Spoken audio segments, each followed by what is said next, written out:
Now, this final example brings everything together. Consider the system of equations. I have three equations here, and you can see that I have an extra variable coming into play, A. So A, represent the system of equations as an augmented matrix in row echelon form. B, find the values of A for which there is a unique solution, there are infinitely many solutions, and there are no solutions. And C, find the solution in terms of A when A satisfies the condition of B part 1. So basically when there is one unique solution, and then find the solutions when A satisfies the conditions of B part 2. So when there are infinitely many solutions. So let's start by solving these equations. Let's get it into our augmented matrix form. So you can see here that instead of writing negative A plus 2, I actually wrote it as negative A minus 2. So we need to solve. I'm going to do the two rows at once. I'm going to go for row 2 minus 2 row 1 and row 3 plus row 1. So row 2 plus 2 lots of row 1, 2 minus 2 lots of 1 is 2 minus 2 is 0, 5 minus 4 is 1, negative A minus 2, take 2 times negative 1 is negative A minus 2 plus 2, so that's negative A, and then 3 minus 4 is negative 1. Now, last row, negative 1 plus 1 is 0. A minus 5 plus 2 is A minus 3. 1 minus 1 is 0. And 1 plus 2 is 3. Now I need to try and get this A minus 3 to be 0. This is where it gets tricky. So row 3 minus, I have to go A minus 3 times row 2.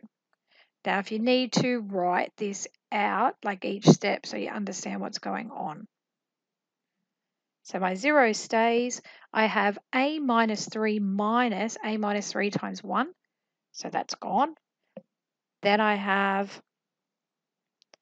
0 minus A minus 3 times R2, which gives me A bracket A minus 3.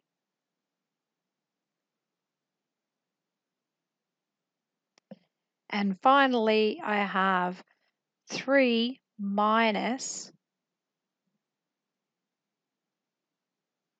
A minus 3 times negative 1, it makes that a plus.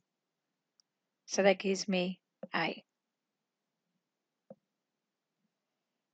Now the key to the rest of the solution is this final row here. Depending on what happens to it, depends on how many solutions, or impacts how many solutions we've got.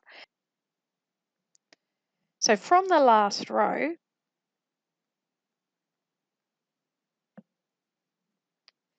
A bracket A minus 3 equals A. So for part 1, a unique solution, for a unique solution to happen, our left-hand side has to equal our right-hand side, and they can't be both 0.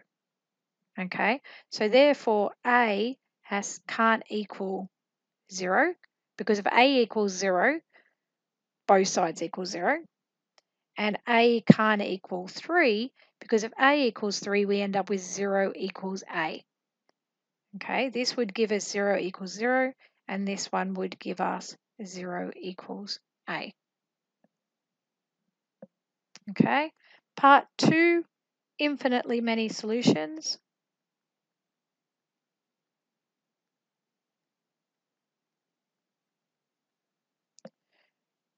So for that to happen, my left-hand side can't equal my right-hand side.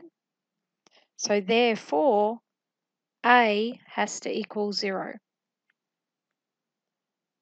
because that will give me 0z equals A, which it can't. Part 3, no solutions. Well, that's going to happen when A equals 3 because that would give us 0z equals 0. Now let's move on to part C. Find the solution in terms of A when A satisfies the condition of B part 1. So we need a unique solution.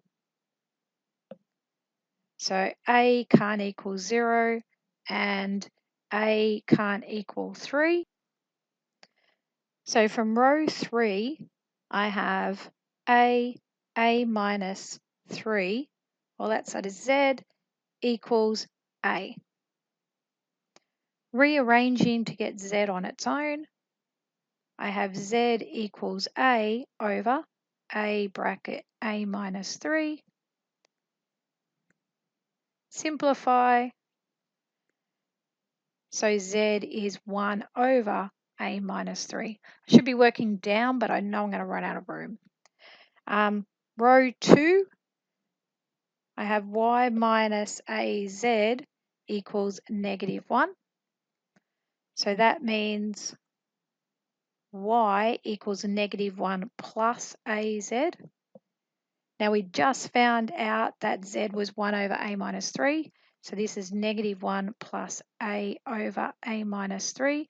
Get a common denominator of A minus 3. So I have negative A plus 3 plus A. So that's 3 over A minus 3. And then from row 1, I have X plus 2Y minus Z equals 2. So I can rearrange that to get X on its own. That would be 2 minus 2Y plus Z.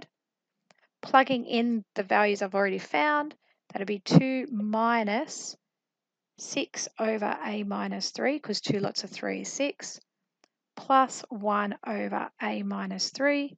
Get that common denominator of A minus 3. So you're going to have 2A minus 6 plus 1, which is 2A minus 11 over A minus 3. Now, I have run out of room, but I should be able to fit it down here. So therefore, X equals 2A minus 11 over A minus 3. Y equals A over A minus 3. And Z equals 1 over A minus 3. Second part of part C is we needed to find the conditions of A when there are infinitely many solutions. So that means A equals 0. 0 times Z has to equal 0. So this is where we need a parameter. So let Z equal lambda. So from row 2, we have Y minus 0 equals negative 1. So Y is going to be negative 1. From row 1, I have X plus 2Y minus Z equals 2. So that's going to be X. 2 times negative 1 is minus 2, minus our lambda equals 2. So my X, getting everything on the other side, is going to be 4 plus lambda. So the solutions give the line X equals 4 plus lambda, Y equals negative 1, and Z equals lambda.